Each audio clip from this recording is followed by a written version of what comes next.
सबको जय मसीह की। प्रभु का धन्यवाद हो। शुक्र करते हैं आज के दिन समय के लिए, धन्यवाद करते हैं उस परमेश्वर का। आइए प्रभु के वचन की ओर हम जाएं। अगर कुछ बातें हम प्रभु के वचन से आज सीखते हैं, पुराने नियम से थोड़ा हम विचार करें बातों के ऊपर। पहला शमूएल उसके पहले अध्याय में जब हम पढ़ते हैं, कुछ ऐसा लिखा है। एप्रेम के पहाड़ी देश में रामा तैमसोपीम नगर का एक निवासी एलकाना नामक एक पुरुष था। वह प्रेमी था और सूप के पुत्र तोहू का परपोता, एलीहू का पोता, यरोहाम का पुत्र था। उसके दो पत्नियां थी, एक का नाम हन्ना, दूसरी का नाम पनीन्ना था। पनीन्ना के तो बालक हुए, परंतु हन्ना के कोई बालक ना हुआ। यहाँ पर हम थोड़ा सा हमें इंट्रोडक्शन मिलती है कि यहाँ पर एक व्यक्ति है जिसका नाम एलकाना है। और पुराने समय में बहुत सी शादियां हो जाती थी और ऐसे ही इसकी दो पत्नियां थी। एक का नाम पनीना है और एक का नाम हन्ना है। पनीना के बालक हुए, हन्ना के कोई बालक ना था। हन्ना जो है बांझ थी। और आगे लिखा है, वह पुरुष प्रतिवर्ष अपने नगर से सेनाओं के यहोवा को दंडवत करने और मेल बलि चढ़ाने के लिए शीलो में जाता था। वहाँ होप्नी और पिनहास नामक एली के दो पुत्र रहते थे, जो यहोवा के याजक थे। पुराने समय में रीति थी, बलि चढ़ाने के लिए दूर दूर से लोग जो है मंदिर में जाते थे, जहाँ पर परमेश्वर का याजक नियुक्त होता था, महायाजक नियुक्त होता था। वहाँ पर लोग बलि चढ़ाने के लिए जाते थे। शीलो में परमेश्वर का एक मंदिर था और वहाँ पर ये पनीना, हन्ना और एलकाना और उसका परिवार जो है बलि चढ़ाने के लिए जाते थे, प्रार्थना करने के लिए जाते थे। और वहाँ याजक कौन थे? एली के दो पुत्र यहोवा के याजक थे, होप्नी और पिनहास। होप्नी और पिनहास नामक एली के पुत्र जो है याजक का काम करते थे और हर साल जाते थे एलकाना और उसका परिवार बलि चढ़ाने के लिए। आगे आप खुद पढ़ लेना है कि 6 वचन में अगर हम पढ़ते हैं तो लिखा है, परंतु उसकी सौत इस कारण से कि यहोवा ने उसकी कोख बंद कर रखी थी, उसे अत्यंत चिढ़ा कर कुढ़ाती रहती थी। वह तो प्रतिवर्ष ऐसा ही करता था। एलकाना प्रतिवर्ष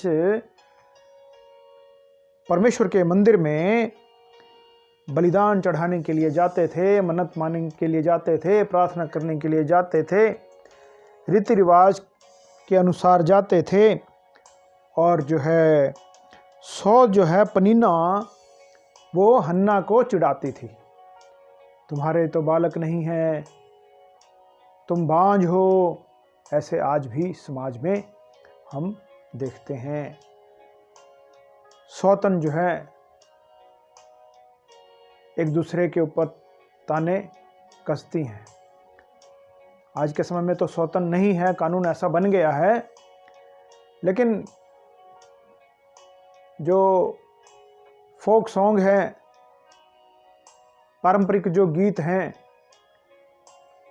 समाज में जो चलते हैं, उनमें ऐसा जिक्र आता है, सौत का जिक्र आता है, सौतन का जिक्र आता है। तो ऐसा समाज में रीतियाँ थी। और ये प्रार्थना करने के लिए हन्ना जो है हर साल जाती थी अपने परिवार के साथ और ऐसे ही वापस आ जाती थी प्रतिवर्ष। साल बीतते चले गए, साल बीतते चले गए, और इस बार जो है कुछ खास हुआ। क्या हुआ? जब हन्ना यहोवा के भवन को जाती थी, पनिन्ना उसको चिढ़ाती थी, इसलिए वह रोती और खाना न खाती थी। उसका मन जो है बहुत दुखी हो जाता था, उदास हो जाता था और खाना पीना छोड़ देती थी। और जो हन्ना का पति जो है उसे मनाता था कि मैं तेरे बेटों 10 बेटों के से भी अच्छा नहीं हूँ क्या? तेरा मन क्यों उदास है? क्या तेरे लिए मैं 10 बेटों से भी अच्छा नहीं हूँ? तू क्यों रोती है हे हन्ना? खाना क्यों नहीं खाती? ऐसी बातें वहाँ पर हम पढ़ते हैं कि उसका पति उसको ऐसे दिलासा देता था। क्या प्रार्थना होगी हन्ना की? प्रभु मुझे पुत्र दे, प्रभु मुझे पुत्र दे, ऐसे वो प्रार्थना करती होगी, मेरे दुखों को देख। लेकिन परमेश्वर ने कोई ध्यान नहीं दिया। इस बार देखते हैं उसकी प्रार्थना में क्या अंतर है। यहाँ पर अगर हम 11 वचन में अगर हम पढ़ें, खास वचन हम पढ़ेंगे, बाकी आप खुद पढ़ना है। और उसने ये मन्नत मानी, हे सेनाओं के यहोवा, यदि तू अपनी दासी के दुख पर सचमुच दृष्टि करे और मेरी सुधि ले और अपनी दासी को भूल ना जाए और अपनी दासी को पुत्र दे, तो मैं उसे जीवन भर के लिए यहोवा को अर्पण करूंगी और उसके सिर पर छुरा ना फिरने पाएगा। इस बार की प्रार्थना क्या है? क्या लिखा है कि मैं उसे उसके जीवन भर के लिए यहोवा को अर्पण करूंगी। आप प्रार्थनाएं करते हैं, काफी समय से करते हैं, लेकिन सुनी नहीं है। यहाँ पर हन्ना भी काफी समय से, काफी सालों से प्रार्थनाएं करती थी, लेकिन प्रार्थना सुनी नहीं गई। इस बार की खास प्रार्थना हन्ना ने ये की कि क्या लिखा है?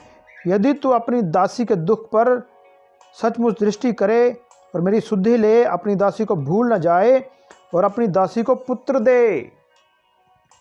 पुत्र तो पहले भी मांगती थी, संतान तो पहले भी मांगती थी, लेकिन इस बार इसके मांगने का तरीका थोड़ा बदल गया।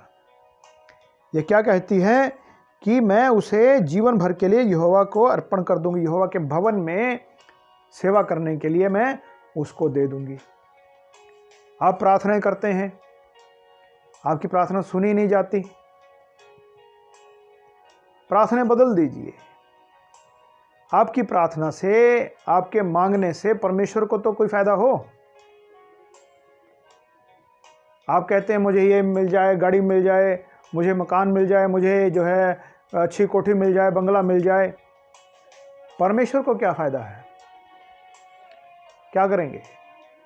प्रभु मुझे चंगा कर, मैं चंगा होना चाहता हूँ। किस लिए चंगा होने चाहते हो? क्या करोगे चंगा होके? क्या प्रभु का काम करोगे? प्रभु की सेवा करोगे क्या? प्रभु को क्या फायदा? यहाँ पर हम देखते हैं उसने प्रार्थना की। क्या प्रार्थना की? कि उसको मैं अर्पण कर दूंगी यहोवा के भवन में। और जब ये प्रार्थना कर रही थी तो एली जो है देख रहा था, उसने कहा तूने नशा किया है, शराब पी है या पढ़ना है? तो उसने कहा नहीं, ऐसा कुछ नहीं है। वो तो अपने दुख को यहोवा को सुना रही है, प्रकट कर रही है। 17 वचन में हम खास पढ़ते हैं, एली ने कहा कुशल से चली जा, इज़राइल का परमेश्वर तुझे मनचाहा वर दे। उसने कहा तेरी दासी तेरी दृष्टि में अनुग्रह पाए। और वह स्त्री चली गई, खाना खाया, उसका मुंह फिर उदास ना रहा। इस बार क्या हो गया? पहले उदासी थी, व्याकुल था मन, दुखी था, लेकिन इस बार जो है प्रार्थना, उसको भी पता चल गया कि मेरी प्रार्थना सुन ली गई है। इस बार जो है उसने प्रार्थना में कुछ अंतर किया। पहले वाली प्रार्थनाएं, मतलबी प्रार्थना उसने छोड़ी और एक ऐसी प्रार्थना की जिसमें परमेश्वर को भी फायदा हो। आगे हम पढ़ेंगे जो एली है, एली के जो पुत्र हैं, वो सेवा के काम में अच्छे नहीं थे। परमेश्वर को क्या चाहिए था? याजक चाहिए था, और हन्ना को पुत्र चाहिए था। तो हम अगर कोई चीज़ मांगते हैं परमेश्वर से, हम मांगते हैं प्रभु मुझे जो है स्कूटर दे, मुझे मोटरसाइकिल दे, क्या करेंगे लेके? कि प्रभु मुझे अगर तू स्कूटर दे तो मैं अपने पड़ोसी को भी संगति में लेके जाऊंगा, मैं अपने फलानी जगह जा कर के वचन सुनाऊंगा। अभी मुझे जो है पैदल जाना पड़ता है, ऑटो में जाना पड़ता है, साइकिल में जाना पड़ता है। अगर प्रभु तू मुझे मोटरसाइकिल दे, स्कूटर दे, अगर तू मुझे कार दे, तो मैं और भी लोगों को आपकी संगति में ले जाऊंगा।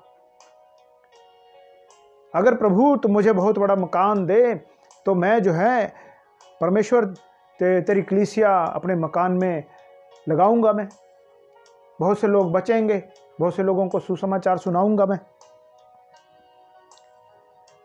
और यहाँ पर जब इसने फर्क की प्रार्थना की, पहली प्रार्थना से अंतर किया इस बार की प्रार्थना में, तो 20 वचन में हम पढ़ते हैं, तब हन्ना गर्भवती हुई और समय पर उसके एक पुत्र हुआ और उसका नाम शमूएल रखा, क्योंकि वह कहने लगी मैंने यहोवा से मांगकर इसे पाया है। हालेलुया। इस बार क्या हुआ? उसकी प्रार्थना सुन ली गई और वह गर्भवती हुई, उसके एक पुत्र पैदा हुआ और उसका नाम शमूएल रखा। अब तक की सारी प्रार्थनाएं बेकार गई, लेकिन इस बार की प्रार्थना जो है उसकी सुनी गई, क्योंकि परमेश्वर को याजक चाहिए और हन्ना को पुत्र चाहिए। दोनों तरफ फायदा होना चाहिए ना। तब यहाँ पर 24 वचन में आप पढ़ते हैं, जब उसने उसका दूध छुड़ाया वह उसको संग ले गई और 3 बछड़े, एपा भर आटा, कुपी भर दाख मधु भी ले गई। उस लड़के को शीलो में यहोवा के भवन में पहुंचा दिया। उस समय वह लड़का ही था और उन्होंने बछड़ा बलि करके बालक को एली के पास पहुंचा दिया। तब हन्ना ने कहा, हे मेरे प्रभु, तेरे जीवन की शपथ है मेरे प्रभु, मैं वही स्त्री हूँ जो तेरे पास यहीं खड़ी होकर यहोवा से प्रार्थना करती थी। ये वही बालक है जिसके लिए मैंने प्रार्थना की थी और यहोवा ने मुझे मुँह मांगा वर दिया, इसीलिए मैं भी उसे यहोवा को अर्पण कर देती हूँ और ये जीवन भर यहोवा का ही बना रहे। तब उसने वहाँ यहोवा को दंडवत किया। यहाँ पर हन्ना ने भी अपना वायदा पूरा किया। हन्ना ने जो मन्नत मानी थी, जो कहा था, वो किया। हन्ना ने परमेश्वर के भवन में अपना पुत्र दे दिया याजक बनने के लिए, और जो रीतियाँ उस समय करते थे वो सारी रीतियाँ हन्ना ने की और अपना पुत्र जो है यहोवा का याजक होने के लिए, यहोवा की सेवा करने के लिए उनको दे दिया। और आगे हम पढ़ते हैं 2 अध्याय के शुरू में पढ़ते हैं, जब तब हन्ना ने प्रार्थना करके कहा, मेरा मन यहोवा के कारण मग्न है। हालेलुया। अपना जिगर का टुकड़ा दे दिया है, फिर भी देखिए हन्ना जो है मग्न है। मेरा सींग यहोवा के कारण ऊंचा हुआ है, मेरा मुंह मेरे शत्रुओं के विरुद्ध खुल गया है, क्योंकि मैं तेरे लिए तेरे किए हुए उद्धार से आनंदित हूँ। आनंदित, हमें आनंदित रहना है। परमेश्वर के भवन में अपना पुत्र दे दिया तो क्या होना चाहिए? उदासी होनी चाहिए, मुंह के ऊपर दुख होना चाहिए, लेकिन हन्ना के जीवन में ऐसा नहीं था। उसने अपना पुत्र दे दिया और उसके बाद भी वो खुश है। हमें भी परमेश्वर में हमेशा खुश रहना है, चाहे कुछ भी हो, दुख आए, मुसीबत आए, परेशानी आए, बीमारी आए, हमें हमेशा हर हाल में आनंदित होना है। नए नियम में भी कुछ ऐसा लिखा है, फिलिप्पियों 4 अध्याय उसके 4 वचन में जब हम पढ़ते हैं तो यहाँ पर 4 अध्याय, फिलिप्पियों का 4 अध्याय और उसके 4 वचन में ऐसा लिखा है, प्रभु में सदा आनंदित रहो। 4 अध्याय 4 वचन में, प्रभु में सदा आनंदित रहो। परमेश्वर में, प्रभु में हमेशा आनंदित रहना है, चाहे कुछ भी हो, हमें हमेशा खुश रहना है। मैं फिर कहता हूँ, आनंदित रहो।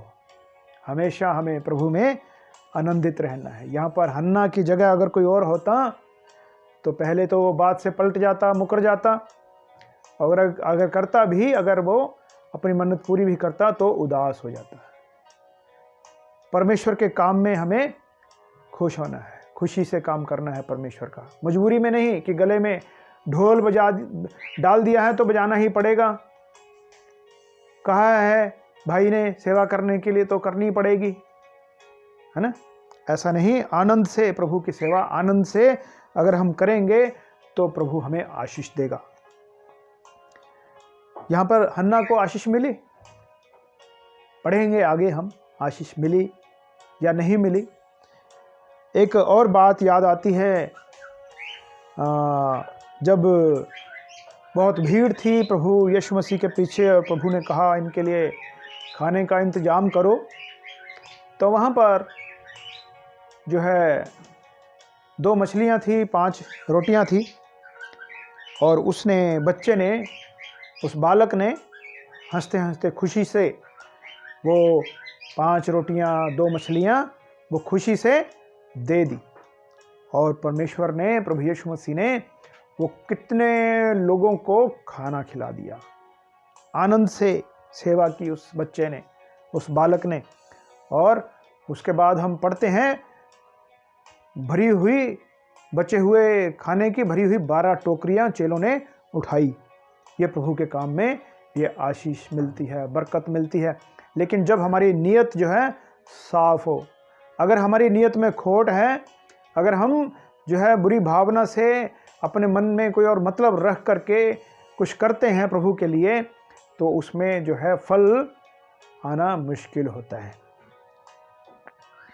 यहाँ पर देखिए आगे हम पढ़ते हैं, ये बच्चा जो है शमूएल जो है यहोवा के भवन में अर्पण कर दिया। और 11 वचन में लिखा है, तब एलकाना रामा को अपने घर चला गया। अपने परिवार के समेत ये वापस अपने घर में आ गए। और बालक एली याजक के सामने यहोवा की सेवा टहल करने लगा। एली याजक था और बालक जो है वो सेवा टहल करने लगा। एली के पुत्र तो लुच्चे थे, उन्होंने यहोवा को ना पहचाना।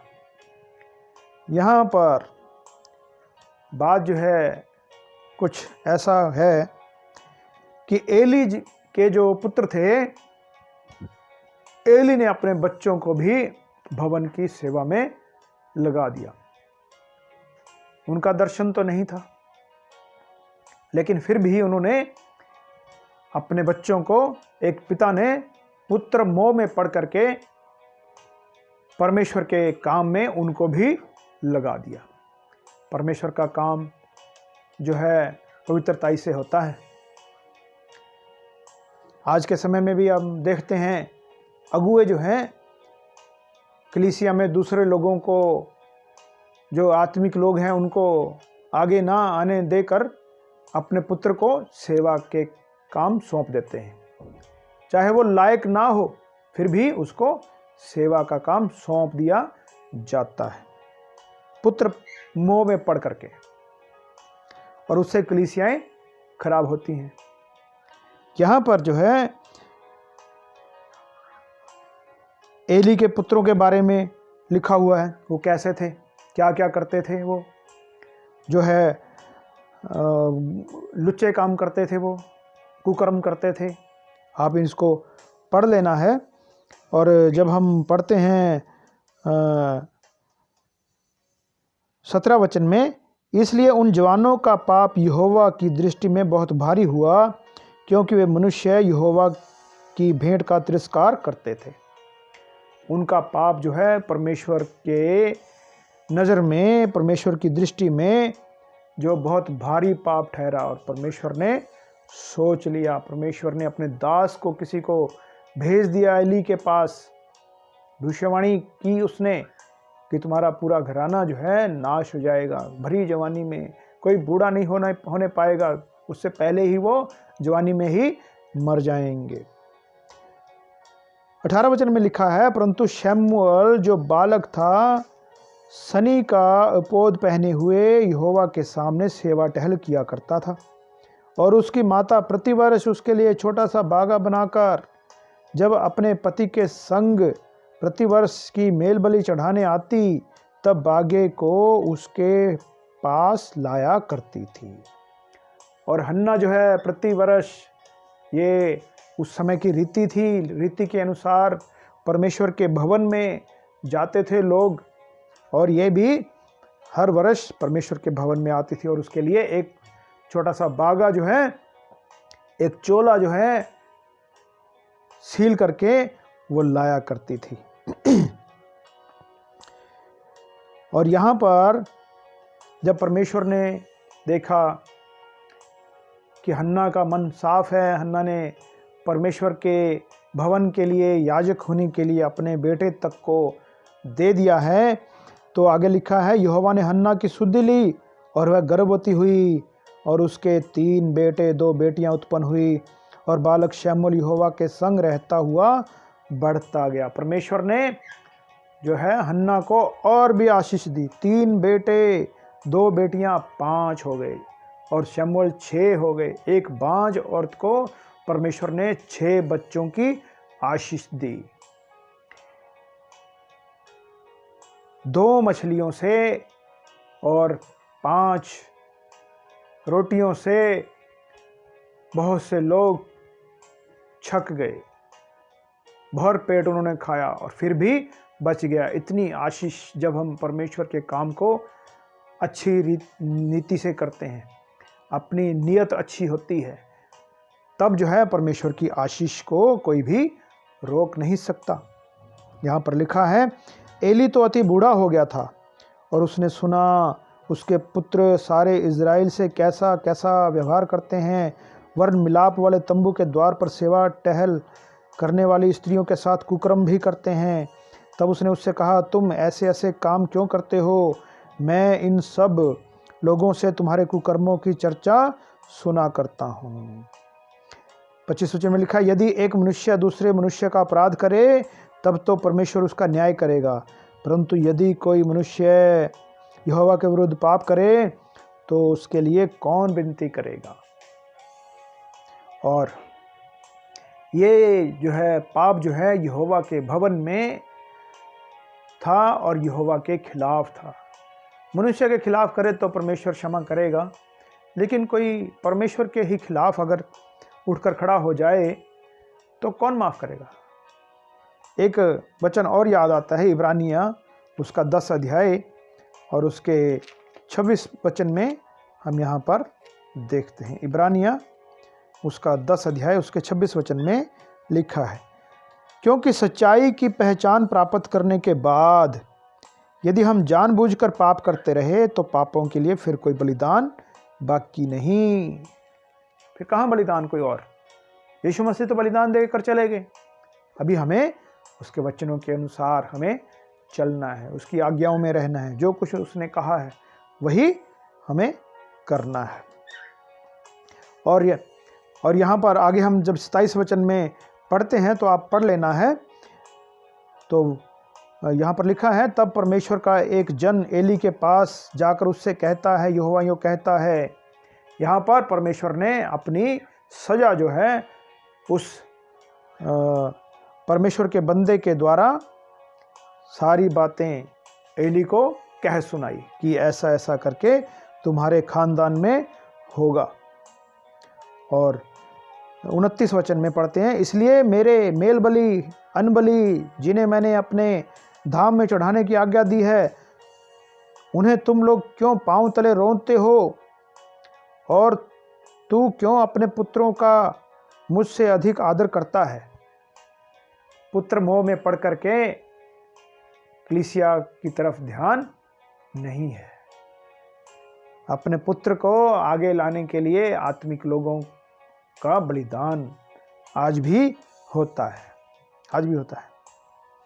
यहाँ पर परमेश्वर के जन ने कहा, और तू क्यों अपने पुत्रों का मुझसे अधिक आदर करता है? जो पुत्र जो है याजक पद के लायक भी नहीं थे, एली ने पुत्र मोह में पड़ करके उनको याजक बना दिया और पूरा खानदान जो है नाश हो गया। यहाँ पर लिखा है, सुन वे दिन आते हैं, 31 वचन में लिखा है, सुन वे दिन आते हैं कि मैं तेरा भुजबल और तेरे मूल पुरुष के घराने का भुजबल ऐसा तोड़ डालूंगा कि तेरे घराने में कोई बूढ़ा ना होने पाएगा। भरी जवानी में मर जाएंगे, कोई भी बूढ़ा तुम्हारे खानदान में होगा नहीं। आगे आप पढ़ना है इसको ध्यान से, पहला अध्याय, दूसरा अध्याय, तीसरा अध्याय, चौथा अध्याय, इसको आप पढ़ना है। और तीसरे अध्याय के जब शुरू में हम पढ़ते हैं, वह बालक शमूएल एली के सामने यहोवा की सेवा टहल करता था। उन दिनों में यहोवा का वचन दुर्लभ था और दर्शन कम मिलता था। उस समय ऐसा हुआ, एली की आंखें तो धुंधली होने लगी और उसे ना सूझ पड़ता था। और जब वह अपने स्थान में लेटा हुआ था और परमेश्वर का दीपक अब तक बुझा नहीं था, और शमूएल यहोवा के मंदिर में जहाँ परमेश्वर का संदूक था लेटा था। यहाँ पर आगे आप इसको खुद पढ़ना है। परमेश्वर जो है शमूएल को बुला रहा है। उसमें परमेश्वर किसको दर्शन दे? एली तो पुत्रों के मोह में पड़ा हुआ था, और जो पुत्र थे होपनी और पिनहास, उनके जो है काम अच्छे नहीं थे, तो परमेश्वर किसको मिले? उस समय परमेश्वर का दर्शन दुर्लभ था, परमेश्वर का वचन, यहोवा का वचन मिलता नहीं था। तो परमेश्वर ने हन्ना की प्रार्थना सुनी। याजक पद पर एक बालक को स्थापित किया जाना है, तो परमेश्वर ने अपने होने वाले याजक के साथ बातें की है। शमूएल शमूएल शमूएल को पता नहीं, शमूएल बच्चा है, उसको क्या पता। एक बार हो गया, दो बार हो गया, तीन बार हो गया, शमूएल हर बार एली के पास जाकर कहता है, हाँ जी क्या आ गया स्वामी, आपने मुझे बुलाया? वो कहता है मैंने तो नहीं बुलाया, सो जा। सो जाता है। एक बार हो गया, दो बार हो गया, तीन बार हो गया। तब एली ने कहा जरूर इससे परमेश्वर बात करता होगा। तब जो है एली ने उसको समझाया कि इस बार तू कहना, हाँ तेरा दास सुन रहा है, बता परमेश्वर यहोवा बता। 10 वचन में हम पढ़ते हैं, तब यहोवा आ खड़ा हुआ और पहले के समान पुकारा, शमूएल शमूएल। शमूएल ने कहा, कह क्योंकि तेरा दास सुन रहा है। यहोवा ने शमूएल से कहा, सुन, मैं इज़राइल में ऐसा काम करने पर हूँ जिससे सब सुनने वालों पर बड़ा सन्नाटा छा जाएगा। यहाँ पर देखिए वही बात जो है परमेश्वर के जन ने जो कही थी, वही बात फिर से जो है परमेश्वर ने शमूएल को भी कही है। 13 वचन में लिखा है, क्योंकि मैं तो उसको ये कहकर जता चुका हूँ कि मैं उस अधर्म के कारण जिसे वह जानता है सदा के लिए उसके घर का न्याय करूँगा, क्योंकि उसके पुत्र आप शापित हुए हैं और उसने उन्हें नहीं रोका।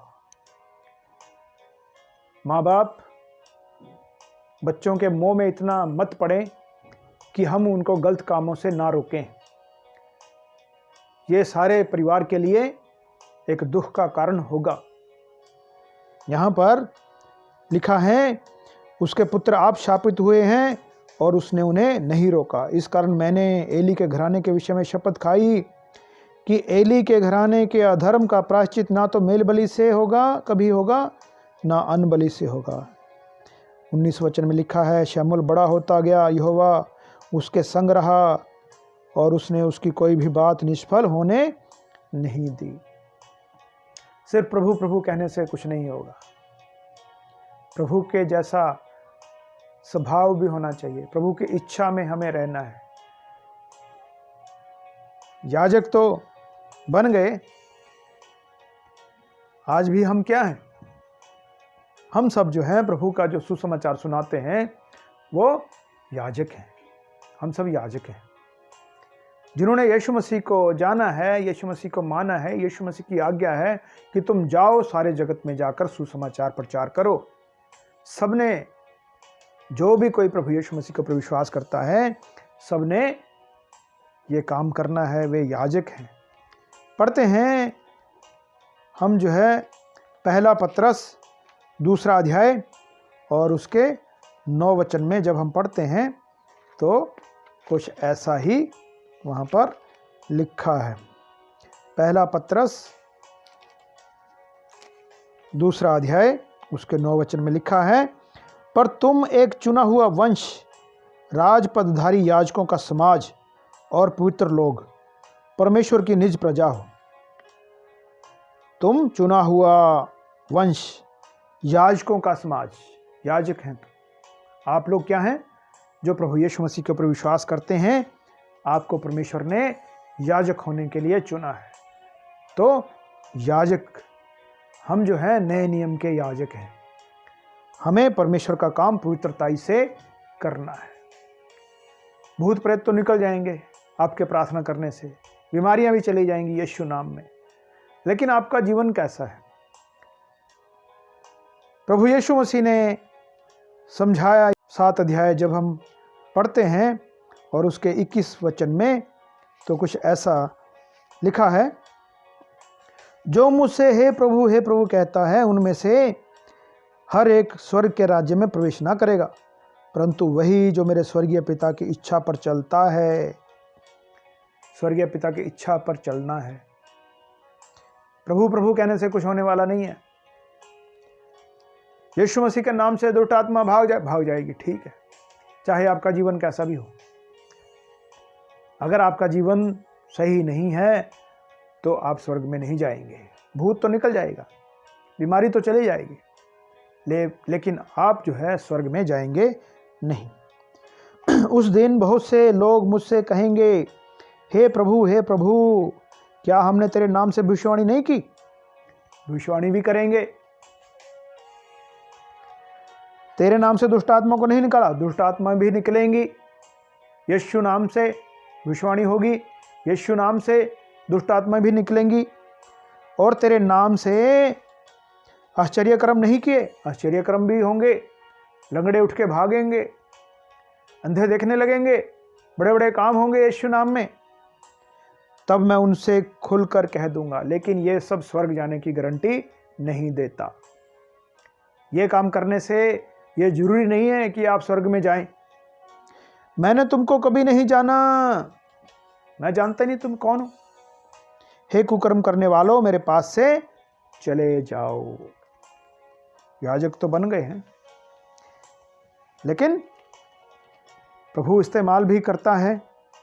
दुष्ट आत्माएं भागती हैं, लेकिन जैसा प्रभु में जीवन हमारा होना चाहिए, अगर वैसा नहीं है तो प्रभु कहेगा भाग जाओ, यहाँ से चले जाओ। अंधकार में, स्वर्ग में कोई जगह नहीं है। यहाँ पर हम ऐसे ही जब हम पढ़ते जाएंगे शमूएल के 3 अध्याय में, तो वहाँ पर 19 वचन में लिखा है, शमूएल बड़ा होता गया और यहोवा उसके संग रहा, उसकी कोई बात निष्फल नहीं हुई। और यहाँ पर 4 अध्याय में पढ़ते हैं, तब फिलिस्तियों ने इज़राइल के विरुद्ध पाँति बांधी, घमासान युद्ध होने लगा। तब इज़राइली फिलिस्तियों से हार गए और कोई 4,000 इज़राइली सेना के पुरुष मैदान में ही मर गए। मैदान में ही मार डाला, फिलिस्तियों ने मार डाला। उन्होंने क्या किया? फिर परमेश्वर का संदूक उठा कर ले आए, जो शीलो में था, जहाँ पे एली याजक था, वहाँ पे परमेश्वर का संदूक था, वहाँ से उठा करके छावनी में ले आए कि अब परमेश्वर हमारा साथ देगा। लेकिन फिर से लड़ाई हुई और वो फिर से मारे गए। वो लोग, होपनी और पिनहास भी मारे गए। जैसा परमेश्वर के जन ने भविष्यवाणी की थी, उस भविष्यवाणी के अनुसार एली के दोनों पुत्र मारे गए और भी बहुत से लोग जो है मारे गए। यहाँ पर लिखा है 10 वचन में, तब फिलिस्ती लड़ाई के मैदान में टूट पड़े, 4 अध्याय 10 वचन में, और इजरायली हार कर अपने अपने डेरे को भागने लगे। और ऐसा अत्यंत सहार हुआ, 30,000 इजरायली पैदल खेत आए। 30,000 इजरायली मारे गए। कहने को परमेश्वर के लोग थे, लेकिन थे नहीं। 30,000 मारे गए और परमेश्वर का संदूक छीन लिया गया। एली के दोनों पुत्र होपनी और पिनहास भी मारे गए। अभी कोई भागा लड़ाई के मैदान से, गांव में आया, शीलो में आया, और सारे गांव में हो हल्ला मच गया। क्या हो गया, क्या हो गया? 17 वचन में लिखा है, उस समाचार देने वाले ने उत्तर दिया। ये बंदा जो है समाचार जो लेकर आया था, एली के पास परमेश्वर के भवन में भी जा करके समाचार देने लगा। उस समाचार देने वाले ने उत्तर दिया, इजरायली फिलिस्तियों के सामने भाग गए और लोगों का बड़ा भयानक संहार भी हुआ, और तेरे दोनों पुत्र होपनी और पिनहास भी मारे गए। देखिए, परमेश्वर का संदूक छीन लिया गया। परमेश्वर का संदूक भी छीन लिया गया। अभी परमेश्वर का संदूक छीन लिया गया तो याजक किस काम का? जो ही उसने परमेश्वर के संदूक का नाम लिया, त्यों ही एली फाटक के पास कुर्सी पर पछाड़ खाकर गिर पड़ा, और बूढ़ा और भारी होने के कारण उसकी गर्दन टूट गई और वो मर गया। चलिए, ये भी मर गया। और उसने तो इजरायलियों का न्याय 40 वर्ष तक किया। और उसकी बहू पिनहास की स्त्री गर्भवती थी और उसका समय समीप था। उसने भी जन्म देते हुए बच्चे को वो भी मर गई। पूरा खानदान खत्म हो गया। हम परमेश्वर के याजक हैं, हम प्रभु की सेवा करते हैं। हमारा जीवन कैसा है? हमारी प्रार्थनाएं कैसी हैं? क्या हमारी प्रार्थनाएं मतलबी हैं? हन्ना की पहले प्रार्थना मतलबी थी, लेकिन जब उसने एक खास प्रार्थना की कि अगर मुझे पुत्र दे तो मैं उसको परमेश्वर के भवन में याजक होने के लिए दे दूंगी, परमेश्वर ने उसको कितने बच्चे दिए? 6 बच्चे दिए। आज हम कहते हैं परमेश्वर हमें कार दे, तेरे कलीसिया के लिए मैं अपनी कार को इस्तेमाल करूंगा, जरूर मिलेगी। परमेश्वर मुझे एक बहुत बड़ा घर दे, वो अपने घर को तेरी कलीसिया के लिए इस्तेमाल करूंगा। और भी बहुत से आपके जीवन में ऐसे होंगे। परमेश्वर को बीच में रखिए, प्रभु को बीच में रखिए।